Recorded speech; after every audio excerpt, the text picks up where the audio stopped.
Hello guys, तो कैसे आप लोग। मैं हूं साकिब, आप देख रहे हैं टॉकी ऑनलाइन क्लासेस। दोस्तों, मैं आज डीपीपी 3 लेकर आया हूं, ठीक है ना। अब डीपीपी 3 का मैं सॉल्यूशन दे रहा हूं फिजिक्स का। अगर आप इसे चाहे अगर प्राप्त करना तो इसी वीडियो के डिस्क्रिप्शन में मैं टेलीग्राम का लिंक डाल दूंगा, वहां जाकर के इसका पीडीएफ डाउनलोड कर सकते हैं, ठीक है ना, आराम से।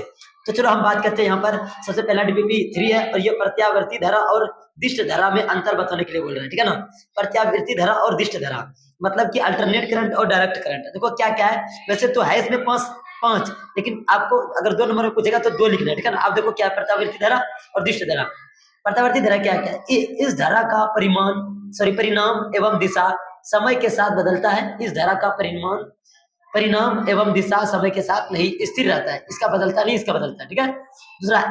दूसरा नंबर के इसे एक स्थान से दूसरे स्थान पर प्रेषित करने पर कम ऊर्जा व्यय होता है। मतलब एक जगह से दूसरे जगह अगर लेकर जाएंगे तो उतना ऊर्जा खपत नहीं होता जितना होना चाहिए, ठीक है ना। सॉरी, माइक गिर गई।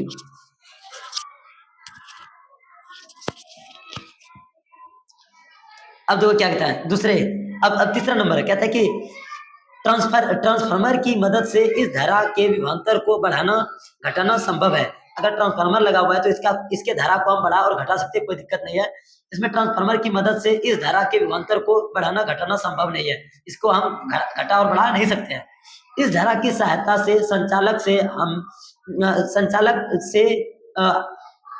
चार्ज नहीं किया जा सकता, ठीक है ना। मतलब कि इससे हम क्या करते हैं, धारा की सहायता से किसी भी संचालक में चार्ज नहीं कर सकते।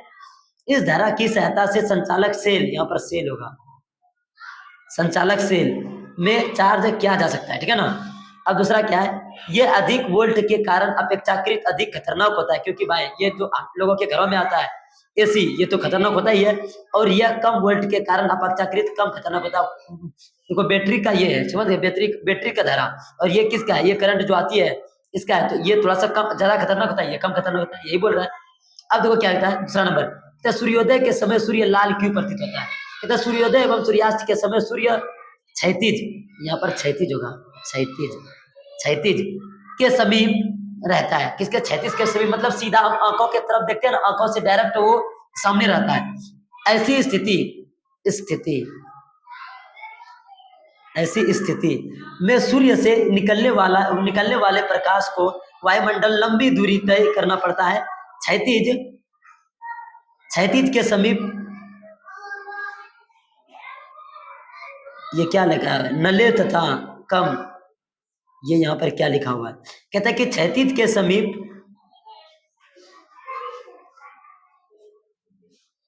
हाँ, यहाँ पर नीले होगा। क्या बोलता है कि क्षैतिज के समीप नीले तथा कम तरंग दैर्घ्य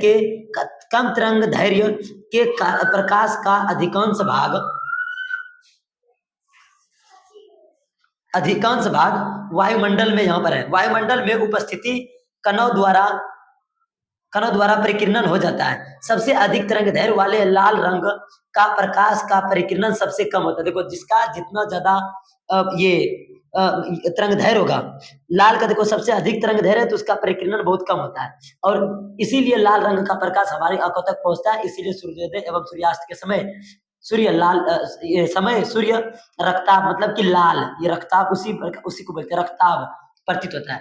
मतलब हम इसको मोटा मोटी तौर पर बता देते हैं कि जिसका तरंग दैर्घ्य ज्यादा होता है वो परिकीर्णन कम होता है, और लाल का तरंग दैर्घ्य ज्यादा होता है क्योंकि सूर्य किरण लाल टाइप की होती है शुरुआत में, तो उसकी तरंग दैर्घ्य ज्यादा है तो वो परिकीर्णन मतलब भी घेरता कम है, तो इसीलिए वो मेरी आंखों तक पहुंच जाता है, ठीक है ना।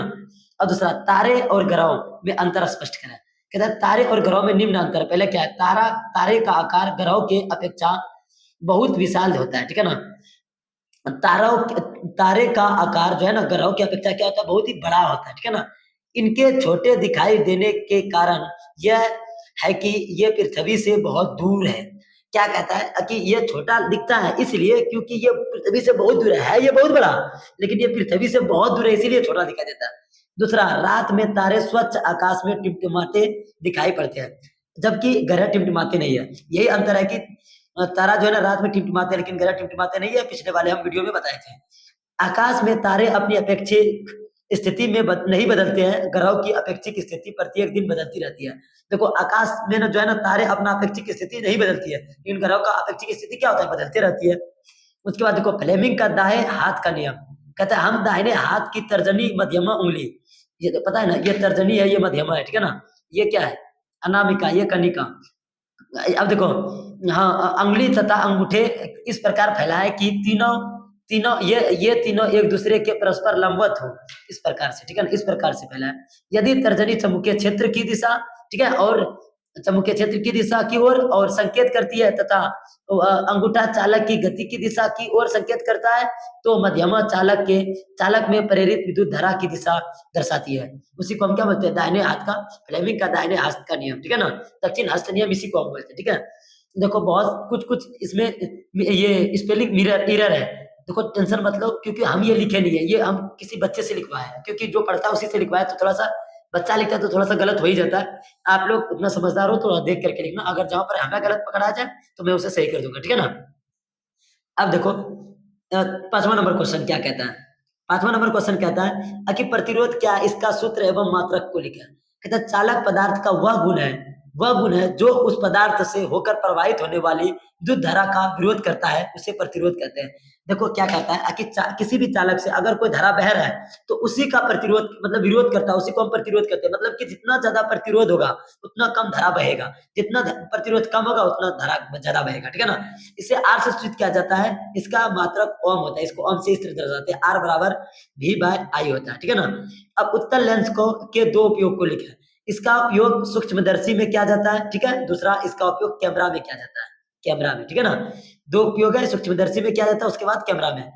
अब देखो, विद्युत धारा की प्रबलता की परिभाषा है, विद्युत धारा की प्रबलता की परिभाषा है। अब देखो इसका क्या है, ये विद्युत धारा की प्रबलता की परिभाषा कहता है किसी चालक में प्रवाहित विद्युत धारा की प्रबलता उस चालक के किसी अनुप्रस्थ काट से एकांक समय में प्रवाहित आवेश का परिणाम है। यदि 1 सेकंड में 1 कूलम आवेश प्रवाहित होता है तो उस अनुप्रस्थ काट से प्रवाहित धारा का मान 1 एम्पीयर होता है। उसे हम कैसे लिखते हैं? 1 एम्पीयर बराबर 1 कूलम बटे 1 सेकंड, यही हुआ। अब देखो आगे, फ्यूज तार की 3 प्रमुख विशेषताएं लिखना है। फ्यूज जो घर में लगाते हैं, फ्यूज तार की 3 प्रमुख विशेषता निम्न है। देखो, पहला क्या है? इसका प्रतिरोध उच्च होता है। देखो, इसका प्रतिरोध, फ्यूज का प्रतिरोध हमेशा उच्च होता है। इसका गलनांक न्यूनतम होता है, समझ गया? ये तुरंत गल जाता है, ज्यादा थोड़ा सा अगर ये गर्म हुआ कि पिघल जाएगा। कहता है घरों में 220 वोल्ट पर 5 एम्पीयर अनुमतांक का फ्यूज व्यवहार करता है। मतलब कितना? 220 वोल्ट पर 5 एम्पीयर का फ्यूज व्यवहार करता है, मतलब फ्यूज लगा जा सकता है, ठीक है ना? ये बात रही 3, इसका उपयोग है। इसका प्रतिरोध उच्च होता है, इसका गलनांक न्यूनतम होता है। ये तो नॉर्मल सी बात है, ये दोनों याद रखना बहुत अनिवार्य है, ठीक है ना? ये हो गया। इसमें कुछ स्पेलिंग मिरर होगा तो टेंशन मत लेना, इसको सही कर लेना, क्योंकि मेरे हिसाब से जितना सही होने वाला था वो मैं सही कर दिया, ठीक है ना? क्योंकि मैं इसे लिखता नहीं हूँ, इसको लिखने वाले कोई और है, ठीक है? इसीलिए ऐसा स्थिति होता है। चलिए, शायद कि आपको ये वीडियो पसंद आया होगा। अगर पसंद आया तो वीडियो को लाइक करें और चैनल को सब्सक्राइब जरूर करें। मिलते हैं नेक्स्ट वीडियो में, तब तक के लिए नमस्कार, जय हिंद, जय भारत।